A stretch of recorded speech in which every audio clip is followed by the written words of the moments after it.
বিসমিল্লাহির রহমানির রহিম। প্রিয় দেশবাসী, ভাই ও বোনেরা, আসসালামু আলাইকুম।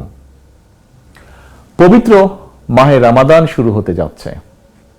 আমি বাংলাদেশ সহ বিশ্বের সকল মুসলমান ভাই ও বোনদেরকে জানাই পবিত্র মাহে রমাদানের আগাম শুভেচ্ছা। পবিত্র রমাদান মাসে দেশের মানুষ একটু শান্তি এবং স্বস্তিকর পরিবেশে রোজা রাখবেন, সেহরি করবেন, ইফতার করবেন, ইবাদত বন্দেগী করবেন, এমনটি জনগণের ইচ্ছা, আশা বা প্রত্যাশা। কিন্তু দেশে এক অস্বস্তিকর পরিস্থিতি বিরাজ করছে। চারিদিকে শুধু ভোট ডাকাত আর দুর্নীতিবাজদের উল্লাস, উপেক্ষিত অবহেলিত সাধারণ মানুষ, সাধারণ জনগণ। প্রতিদিন বেড়েই চলেছে চাল, ডাল, লবণ, তেল, চিনি, পেঁয়াজের দাম। নিত্য প্রয়োজনীয় প্রতিটি পণ্যের দাম প্রতিদিন করে একটু একটু করে জনগণের ক্রয় ক্ষমতার বাইরে চলে যাচ্ছে। এমনকি রোজাদারদের জন্য ইফতারের প্রধান অনুষঙ্গ খেজুরের দাম পর্যন্ত পরিকল্পিতভাবে বাড়িয়ে দেওয়া হয়েছে। হাসিনার দামি সরকার বলছে খেজুর নাকি বিলাসী পণ্য। এই অজুহাতে খেজুর আমদানির উপরে অস্বাভাবিক হারে শুল্ক আরোপ করা হয়েছে। দেশের মানুষের জিজ্ঞাসা, রোজাদারদের কাছে খেজুর কি বিলাসী পণ্য? সাধারণ ব্যবসায়ীদের অভিযোগ, বর্তমানে দেশে 110 টাকা কেজি দরে আমদানি করা খেজুরের শুল্ক দিতে হয় 140 টাকা। 120 টাকা কেজি দরে আমদানি করা খেজুরের শুল্ক দিতে হয় 210 টাকা। প্রশ্ন, খেজুরের উপরে এমন অস্বাভাবিক হারে শুল্ক আরোপ করলে বাজারে কি খেজুরের দাম কমবে? সুতরাং অন্তত রমজান মাসের জন্য হলেও খেজুর আমদানির উপর কি শুল্ক মওকুফ করা যেত না? প্রিয় ভাই বোনেরা, ফ্যাসিস্ট হাসিনার দুর্নীতিবাজ সরকার তথাকথিত মেগা প্রজেক্ট কিংবা ব্যক্তি বিশেষের মূর্তি কিংবা ভাবমূর্তি প্রতিষ্ঠা করতে গিয়ে বছরের পর বছর ধরে অকারণে রাষ্ট্রের শত শত কোটি টাকা খরচ করেই চলেছে। দুর্নীতির মেগা প্রজেক্ট কুইক রেন্টালের মাধ্যমে ভর্তুকি কিংবা ক্যাপাসিটি চার্জের নামে দলীয় দুর্নীতিবাজদেরকে কমপক্ষে 1 লক্ষ কোটি টাকা দিয়েছে। অথচ দেশের কোটি কোটি মুসলমানদের ইফতারের জন্য খেজুর আমদানির উপরে ভর্তুকি দূরে থাক, উল্টো খেজুর আমদানির উপরে অস্বাভাবিক হারে শুল্ক আরোপ করা হয়েছে। বছরের একটি মাত্র মাস যখন ধর্মপ্রাণ মুসলমানগণ সারাদিন রোজা শেষে অর্থের অভাবে হয়তো অনেকেই ইফতারের সময় একটি খেজুরও খেতে পারবেন না। এটি অন্যায়, এটি অন্যায্য। প্রিয় ভাই বোনেরা, গোশতের পরিবর্তে কাঁঠাল দিয়ে বার্গার বানানোর হাস্যকর পরামর্শ দিয়ে শীর্ষ দুর্নীতিবাজ হাসিনা জনগণের সঙ্গে মশকরা করেছিল। হাসিনা ভাইরাসে আক্রান্ত দামি মন্ত্রীরাও এখন জনগণের সঙ্গে মশকরা করা শুরু করেছে। দুদিন আগেই আপনারা দেখেছেন এক দামি মন্ত্রী রোজাদারদেরকে ইফতারের সময় খেজুরের পরিবর্তে বড়ই খাওয়ার পরামর্শ দিয়েছে। রাজনৈতিকভাবে চরিত্র হারানো আওয়ামী লীগের দামি এমপি মন্ত্রীরা জানে না সব জিনিসের দামি হয় না। বড়ই কখনোই খেজুরের দামি হতে পারে না। সারাদিন পবিত্র রোজা শেষে গরিব ধনী সকল রোজাদারদের কাছে ইফতারের সময় খেজুর শুধুমাত্র সাধারণ একটি ফল নয়, বরং এটি সুন্নত, এটি মুসলমানদের ধর্মীয় অনুষঙ্গ কিংবা রীতি। দেশের ধর্মপ্রাণ জনগণ বিশ্বাস করেন হাসিনার দামি সরকার অত্যন্ত সূক্ষ্ম এবং পরিকল্পিতভাবেই দেশের বৃহত্তর জনগোষ্ঠীর ধর্মীয় সংস্কৃতি এবং সামাজিক রীতি ও মূল্যবোধের বিরুদ্ধে অবস্থান নিয়েছে। সকলের মনে প্রশ্ন, দেশের জনগণের ধর্মীয় সংস্কৃতি এবং সামাজিক মূল্যবোধের বিরুদ্ধে অবস্থান নিয়ে দামি হাসিনা কাদেরকে খুশি করতে চায়? প্রিয় দেশবাসী, শুধু বাজারে দ্রব্যমূল্যের আগুন নয়, দেশের প্রতিটি ক্ষেত্রেই চলছে অবিচার, অন্যায়, অনিয়ম। অত্যন্ত সুপরিকল্পিতভাবে অবস্থা এমন পর্যায়ে নিয়ে যাওয়া হয়েছে, বর্তমানে বাক ব্যক্তি স্বাধীনতা কিংবা নাগরিক অধিকার, মানবিক অধিকার দূরে থাক, কোন রকমে জীবন নিয়ে বেঁচে থাকাটাই যেন মানুষের কাছে সবচেয়ে বড় প্রাপ্তি হয়ে দাঁড়িয়েছে। একদিকে গুম খুন, হামলা মামলা, নির্যাতন নিপীড়ন চলছে, অপরদিকে হাসিনা আর তার মাফিয়া চক্রের আগুনে পুড়ে ছাই হচ্ছে বস্তি, দোকানপাট কিংবা সুউচ্চ ভবন। জীবন্ত পুড়ে মৃত্যুবরণ করছে মানুষ, সর্বস্ব হারিয়ে নিঃস্ব রিক্ত হচ্ছে বহু পরিবার। অগ্নিকাণ্ডের ঘটনা প্রায় নৈমিত্তিক হয়ে দাঁড়িয়েছে। গত 29শে ফেব্রুয়ারি বেইলি রোডে সংঘটিত অগ্নিকাণ্ড কোনো বিচ্ছিন্ন ঘটনা ছিল না, বরং বেইলি রোডে ক্ষমতালোভী হাসিনার দুষ্ট রাজনীতি আর চরম দায়িত্বহীনতার বলি হয়েছে 46টি তরতাজা প্রাণ। আর হাসিনার কাছে প্রতিটি প্রাণের মূল্য মাত্র 25,000 টাকা। মানুষের জীবন নিয়ে খুনি হাসিনার কি নির্মম রসিকতা, প্রিয় দেশবাসী। উন্নয়নের বুলি আওড়ালেও বেইলি রোডের 46টি তরতাজা প্রাণের অস্বাভাবিক মৃত্যু প্রমাণ করেছে শীর্ষ দুর্নীতিবাজ হাসিনার পরিবার, দলীয় দুর্নীতিবাজ আর টাকা পাচারকারীদের উন্নতি হলেও হয়নি জননিরাপত্তার উন্নতি, হয়নি জনগণের কোনো উন্নতি। প্রিয় দেশবাসী, গত 9 বছরে সারা দেশে প্রায় 2 লক্ষ অগ্নিকাণ্ডের ঘটনা ঘটেছে। এতে 1000-এরও বেশি মানুষ মৃত্যুবরণ করেছেন, আহত হয়েছেন অসংখ্য মানুষ। সর্বশেষ 2023 সালের 27,000-এরও বেশি অগ্নিকাণ্ডের ঘটনা ঘটেছে, অর্থাৎ প্রতি বছর অগ্নিকাণ্ডের ঘটনা বেড়েই চলেছে। দেশের প্রতিটি নগর মহানগর, বিশেষ করে রাজধানী ঢাকা যেন একটি অগ্নিকুণ্ডলীর উপরে দাঁড়িয়ে আছে। গত 15 বছরে Tazreen garments, Shezan juice factory, রাজধানীর বঙ্গবাজার, গুলশান, বসুন্ধরা, আমিন বাজার, পুরনো ঢাকার চুড়িহাট্টা, বনানীর এফআর টাওয়ার কিংবা সীতাকুণ্ডে বিএম ডিপোতে ভয়াবহ যে অগ্নিকাণ্ড ঘটেছে, সে অগ্নিকাণ্ডে পুড়ে ছাই হয়ে গিয়েছিল অসংখ্য মানুষের জীবন এবং সম্পদ। প্রতিটি অগ্নিকাণ্ডের ঘটনাই কি স্রেফ একটি দুর্ঘটনা? অবশ্যই নয়। জনগণ বিশ্বাস করে অনেক অগ্নিকাণ্ডের ঘটনার নেপথ্যে রয়েছে ফ্যাসিস্ট হাসিনা এবং তার দলীয় রাজনৈতিক দুর্বৃত্তদের দুষ্ট রাজনীতি, অব্যবস্থাপনা এবং দায়িত্বহীনতা কিংবা উচ্ছেদ অথবা ভূমি জমি দখলের অসৎ পরিকল্পনা। এ কারণেই গত 15 বছরে দেশে সংঘটিত একটি অগ্নিকাণ্ডেরও ঘটনার সুষ্ঠু বিচার হয়নি, এমনকি একটি ঘটনারও সুষ্ঠু তদন্ত পর্যন্ত হয়নি। বরং প্রতিটি অগ্নিকাণ্ডের ঘটনার পরই দেখা গিয়েছে হাসিনা কিংবা তার দলের নেতাকর্মীদের বাচালতার আড়ালে হারিয়ে গিয়েছে অগ্নিকাণ্ডের নেপথ্য রহস্য। সুতরাং এভাবে একটির পর একটি অগ্নিকাণ্ডের যে ঘটনা, কোনো ঘটনাই স্বাভাবিক দুর্ঘটনা নয়। এটি রীতিমতন রাষ্ট্র এবং প্রশাসনিক ব্যর্থতায় প্রতিটি অগ্নিকাণ্ডের ঘটনা এক একটি পরিকল্পিত হত্যাকাণ্ড, এবং এইসব হত্যাকাণ্ডের দায় খুনি হাসিনা কোনোভাবেই এড়াতে পারে না।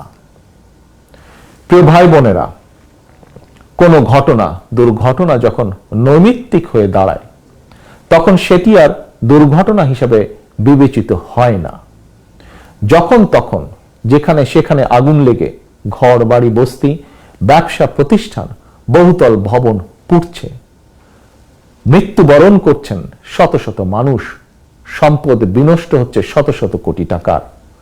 অথচ অগ্নিকাণ্ডের ঘটনা রোধের জন্য ফায়ার সার্ভিসের আধুনিকায়ন নেই, আধুনিক সরঞ্জাম নেই, এমনকি নেই ফায়ার ব্রিগেডকে আরো দক্ষ প্রতিষ্ঠান করার জন্য প্রয়োজনীয় আইন এবং বিধিমালা। 2014 সাল থেকে ফায়ার ব্রিগেডের বিধিমালা স্থগিত করে দেওয়া হয়েছে। ফলে এখন শুধু মাত্র একটি নোটিশ দেওয়া ছাড়া ঝুঁকিপূর্ণ ভবনের ব্যাপারে ফায়ার ব্রিগেড কর্তৃপক্ষের আর তেমন কোনো কঠিন এবং কার্যকরী পদক্ষেপ নেবার ক্ষমতাই নেই। বছরের পর বছর ধরে র্যাব পুলিশের বন্দুকের জোরে ক্ষমতা কুক্ষিগত করে রাখলেও অগ্নি নির্বাপন কিংবা দুর্যোগ মোকাবেলায় কোনো আধুনিক ব্যবস্থাই নেই প্রয়োজনীয় আইনের সংস্কার।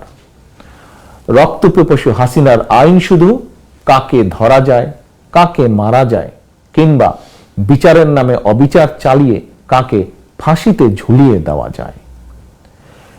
প্রিয় দেশবাসী ভাই ও বোনেরা, প্রতিটি ঘটনা দুর্ঘটনার পরই আমরা দেখেছি ফ্যাসিস্ট হাসিনা সারা বেলা উন্নয়নের বুলি আওড়ালেও সবই আসলে ছিল হাসিনার ফাঁকা বুলি।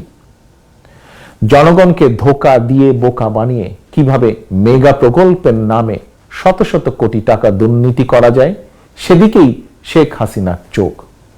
প্রতি বছর বাজেটের আকার বাড়ছে, তবে তার সঙ্গে পাল্লা দিয়ে বাড়ছে দুর্নীতির আকার। অর্থাৎ মেগা দুর্নীতির জন্যই যেন প্রতি বছরের এই বাজেটে উপেক্ষিত, অবহেলিত নাগরিক নিরাপত্তা কিংবা নাগরিকদের ক্ষমতায়নের সঙ্গে সংশ্লিষ্ট তথা জননিরাপত্তা, মানব উন্নয়ন, কৃষি, শিক্ষা, স্বাস্থ্য খাত, জন উন্নয়নের সঙ্গে সংশ্লিষ্ট প্রতিটি খাতে বাজেট বরাদ্দ অপ্রতুল। প্রিয় দেশবাসী, আপনারা সাম্প্রতিক সময়ে লক্ষ্য করেছেন দামি সরকারের স্বাস্থ্যমন্ত্রী নানা অনিয়মের অভিযোগে গত এক মাসে সারা দেশে প্রায় ১৫০০ হাসপাতাল, ক্লিনিক, ডায়াগনস্টিক সেন্টার বন্ধ করে দিয়েছে। কেন এত হাসপাতাল, ক্লিনিক বন্ধ করতে হচ্ছে? প্রশ্ন, এত সংখ্যক হাসপাতাল, ক্লিনিক গড়ে উঠলই বা কিভাবে? কারা এর জন্য দায়ী? তাহলে কিসের উন্নতি হলো? তবে সম্প্রতি শিক্ষাঙ্গনে উন্নতির একটি ভয়ঙ্কর চিত্র জনসম্মুখে প্রকাশ হয়ে পড়েছে। দেশবাসী, আপনারা সকলেই জানেন দেশের শিক্ষাঙ্গনগুলো এখন লগি, বৈঠা, রামদা আর পিস্তলধারী ছাত্রলীগের হাতে জিম্মি। আবাসিক হলগুলো পরিণত হয়েছে ছাত্রলীগের নির্যাতনের কনসেন্ট্রেশন ক্যাম্পে। এমন পরিবেশই হাসিনার উন্নয়নের জোয়ারে ভেসে ছাত্রলীগের এক নেতা শিক্ষক হয়েছিল।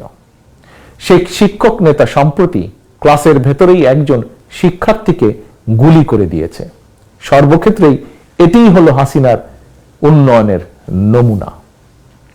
প্রিয় দেশবাসী, ভোট ডাকাতির মাধ্যমে ক্ষমতা চিরস্থায়ী করতে শীর্ষ দুর্নীতিবাজ হাসিনা তড়িঘড়ি করে সংবিধান সংশোধন করেছে, তত্ত্বাবধায়ক সরকার পদ্ধতি বাতিল করেছে, মানুষের বাক স্বাধীনতা হরণ করতে তথাকথিত সাইবার নিরাপত্তা আইন করেছে।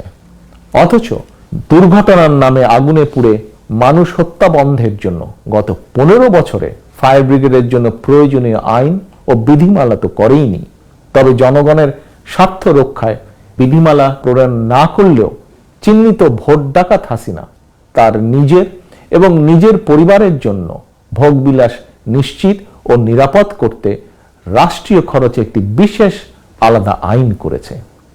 এই আইন অনুযায়ী হাসিনার পরিবারের সদস্যরা বিদেশে থাকলেও বাংলাদেশের খরচে সেখানেও তাদেরকে নিরাপত্তা দিতে হবে। একজন প্রধানমন্ত্রীর জন্য দেশের প্রচলিত আইনি কাঠামোয় নিরাপত্তা নিশ্চিতের বিধান থাকলেও প্রতি বছর রাষ্ট্রের শত শত কোটি টাকা খরচ করে শুধুমাত্র হাসিনা পরিবারের জন্য আলাদা আইন করার নেপথ্যে কি কারণ? প্রিয় দেশবাসী, সাধারণ নাগরিকদের জীবন সম্পদের কোনো নিরাপত্তা নেই। জননিরাপত্তা রক্ষায় ফায়ার ব্রিগেডের আধুনিকায়ন নেই। অথচ গণতান্ত্রিকামী মানুষ, বিরোধী দল এবং ভিন্নমত দমন করতে ফ্যাসিস্ট হাসিনা শত শত কোটি টাকা খরচ করে অস্ত্র, গোলাবারুদ, সাউন্ড গ্রেনেড কিনছে। পুলিশের একটি বিশেষ চক্রকে দেওয়া হচ্ছে দেশে বিদেশে শত শত কোটি টাকার অবৈধ সুযোগ সুবিধা। দেশের প্রতিটি ক্ষেত্রে, প্রতিটি সেক্টরে, প্রতি প্রতিষ্ঠানে এখন সর্বব্যাপী অনিয়ম, অনাচার। স্বাধীনতা, সক্রিয়তা হারিয়ে বিচার বিভাগ আইন মন্ত্রণালয়ের অধীনস্থ একটি বিভাগে পরিণত হয়েছে। দুদক আওয়ামী দুর্নীতিবাজদের নিরাপদ আশ্রয় স্থলে পরিণত হয়েছে। ব্যাংকিং সেক্টর পরিণত হয়েছে লুটেরা, ঋণ খেলাপি আর টাকা পাচারকারীদের দখলে। গত 15 বছরে দেশ থেকে 13 লক্ষ কোটি টাকারও বেশি পাচার করে দেওয়া হয়েছে। এই টাকাগুলো দেশের উন্নয়নের কাজে যদি লাগানো হতো তাহলে সড়ক দুর্ঘটনায় কিংবা আগুনে পুড়ে মানুষের এমন মর্মান্তিক মৃত্যুর ঘটনা হয়তো নৈমিত্তিক হয়ে দাঁড়াতো না। প্রিয় দেশবাসী, আমি একটি বিষয় আপনাদেরকে আবারও স্মরণ করিয়ে দিতে চাই। সম্পূর্ণ মিথ্যা এবং রাজনৈতিক উদ্দেশ্য প্রণোদিত মামলায় একাধিকবার জনগণের ভোটে নির্বাচিত সাবেক প্রধানমন্ত্রী mother of democracy Begum Khaleda জিয়ার প্রতি বিচারের নামে করা হয়েছে অবিচার। অন্যায়ভাবে খালেদা জিয়াকে কারারুদ্ধ করে কেবল একজন রাজনৈতিক নেত্রীকেই নয়, বরং বাংলাদেশের কণ্ঠকেই রুদ্ধ করে রাখা হয়েছে। অনেকেই হয়তো ফ্যাসিস্ট হাসিনার রোশানল থেকে বাঁচার জন্য নীরব ছিলেন, কিংবা যে কোনো কারণেই হোক সরব প্রতিবাদ করেননি সমাজের বহু মানুষ। তাতে কি দেশের কোনো লাভ হয়েছে প্রিয় দেশবাসী? বরং দেশ হয়েছে ক্ষতিগ্রস্ত, দেশে গণতন্ত্রের কবর রচিত হয়েছে। এখন আর ফ্যাসিস্ট হাসিনা কাউকেই মানুষ বলেই গণ্য করছে না। ফ্যাসিস্ট হাসিনার থাবা থেকে বর্তমানে একজন নোবেল লরিয়েটেরও রেহাই মিলছে না। এক যুগেরও বেশি সময় পার হলেও এখনো সাংবাদিক দম্পতি সাগর রুনির হত্যার বিচারই হয়নি। গত 15 বছরে সংখ্যালঘু সম্প্রদায়ের উপর হামলার একটি ঘটনারও সুষ্ঠু তদন্ত কিংবা বিচার হয়নি। দেশে সংগঠিত একটি অগ্নিকাণ্ডের ঘটনারও সুষ্ঠু তদন্ত বা বিচার হয়নি। ব্যাংকদের বিচার হয়নি, অথচ একটি ঠুনকো অভিযোগে একজন নোবেল লরিয়েটকে প্রায় প্রতিদিনই আদালতের বারান্দায় ঘুরতে হচ্ছে। প্রিয় দেশবাসী, mother of democracy Begum Khaleda Zia, Nobel laureate doctor Yunus, doctor Shahidul Alam, দেশের গণতান্ত্রিকামী জনগণ এবং ভিন্নমতের মানুষের প্রতি ফ্যাসিস্ট হাসিনার নির্মম আচরণ দেখেও এখনো যারা না দেখার ভান করছেন, কিংবা এখনো যারা হাসিনার অবিচার অনাচারের বিরুদ্ধে সাধ্য মতন প্রতিবাদী হয়ে উঠছেন না, আমি নিশ্চিত করে বলতে পারি চুপ করে থেকে কেউই নিজেকে কিন্তু রক্ষা করতে সক্ষম হবেন না। শেষে হাসিনার দুঃশাসনের কালে কারোরই কিন্তু রেহাই নেই। আপনি রাজনীতি করেন কিংবা না করেন, কেউই নিরাপদ নন আপনারা, আমরা। প্রধান বিচারপতি এস.কে. সিনহারও রেহাই মিলেনি। কারণ কি? কারণ হাসিনা এখন কেবল মাত্র একটি কলের পুতুল। হাসিনার ক্ষমতার নাটাই দেশের জনগণ কিংবা বাংলাদেশের সীমানার ভিতরে নয়। হাসিনার ক্ষমতার নাটাই বাংলাদেশের সীমানার বাইরে। সুতরাং আপনার কিংবা আপনাদের স্বার্থ দেখার তাবেদার হাসিনার পক্ষে সম্ভব নয়। এমনকি তাবেদার হাসিনা আপনার স্বার্থ দেখার সক্ষমতাই হারিয়ে ফেলেছে। প্রিয় ভাই বোনেরা, কেন এই কথাটি আপনাদের সামনে তুলে ধরলাম তার কারণও আপনাদের সামনে তুলে ধরছি। দেশের সীমান্তে বাংলাদেশের নাগরিক হত্যা, এমনকি বিজিবি সদস্যদেরকেও মেরে ফেললেও বাংলাদেশ প্রতিবাদ করার সাহসই হারিয়ে ফেলেছে। বরং দিন দুয়েক আগে দামি প্রধানমন্ত্রীর, দামি নিরাপত্তা উপদেষ্টার একটি বক্তব্য রীতিমতন বাংলাদেশের নাগরিকদের জন্য উদ্বেগজনক। এই উপদেষ্টা বলেছে তার বক্তব্যে, সীমান্তে মৃত্যুর ঘটনা হত্যাকাণ্ড নয়, সীমান্তের হত্যাকাণ্ড নাকি দুর্ঘটনা। প্রিয় দেশবাসী, দেশের এমন পরিস্থিতিতে আমি আমার প্রায় সকল বক্তব্যে একটি বিষয়ের প্রতি আপনাদের দৃষ্টি আকর্ষণ করেছি, আজও করতে চাই। কি সেটি? সেটি হলো দেশের চলমান যে পরিস্থিতি, চলমান যে সংকট বিরাজমান, এটি শুধুমাত্র বিএনপির একা সংকট নয়, অথবা এটি কোনো রাজনৈতিক গোষ্ঠী বা কতগুলো রাজনৈতিক দলের সমস্যা নয়। চলমান সংকট দেশের প্রতিটি গণতান্ত্রিকামী মানুষের সংকটে পরিণত হয়েছে। এই সংকট থেকে উত্তরণের একমাত্র উপায় ফ্যাসিস্ট হাসিনার কবল থেকে রাষ্ট্র ক্ষমতা উদ্ধার করে জনগণের বাংলাদেশে জনগণের নেতৃত্ব কর্তৃত্ব প্রতিষ্ঠা করা। সুতরাং কোনো অজুহাত কিংবা ক্ষুদ্র দলীয় স্বার্থ প্রাধান্য না দিয়ে যদি আমরা ঐক্যবদ্ধ না হই, তাহলে হয়তো সেদিন বেশি দূরে নয় যেদিন স্বাধীন বাংলাদেশেও আমাদেরকেও হয়তো নিজ ভূমিতে নির্মম নির্যাতিত ফিলিস্তিনিদের ভাগ্য বরণ করতে হতে পারে। প্রিয় দেশবাসী, অতএব আসুন স্বাধীন দেশে স্বাধীন নাগরিক হিসাবে সম্মানের সঙ্গে মানবিক মর্যাদা নিয়ে যদি বেঁচে থাকতে হয়, তাহলে এই স্বাধীনতার মাসে দেশ এবং জনগণের স্বাধীনতা রক্ষার লড়াইয়ে আবারও রাজপথে ঐক্যবদ্ধ হওয়ার শপথ নেই। আমরা ঐক্যবদ্ধ হলে হাসিনার পতন সময়ের ব্যাপার মাত্র। আমাদের বক্তব্য স্পষ্ট, 7ই জানুয়ারি নির্বাচন কোনো নির্বাচন ছিল না। হাসিনার বর্তমান ডামি সরকার সম্পূর্ণভাবে জনম্যান্ডেটহীন এবং সম্পূর্ণভাবে অবৈধ। হাসিনাকে রাষ্ট্রীয় ক্ষমতার বাইরে রেখে নির্বাচনকালীন নির্দলীয় নিরপেক্ষ সরকারের অধীনে একটি অবাধ, সুষ্ঠু, নিরপেক্ষ নির্বাচনের মাধ্যমেই কেবল জনগণের কাছে জবাবদিহিমূলক একটি গণতান্ত্রিক সরকার প্রতিষ্ঠা করা সম্ভব। সেই লক্ষ্যেই আমাদের আন্দোলন চলমান। এই আন্দোলনে গণতান্ত্রিক এবং জনগণের স্লোগান, বাংলাদেশ যাবে কোন পথে, ফায়সালা হবে রাজপথে। গণতন্ত্রের বিজয় সুনিশ্চিত ইনশাআল্লাহ। প্রিয় দেশবাসী, আল্লাহ হাফেজ। বাংলাদেশ জিন্দাবাদ। বাংলাদেশ জাতীয়তাবাদী দল জিন্দাবাদ।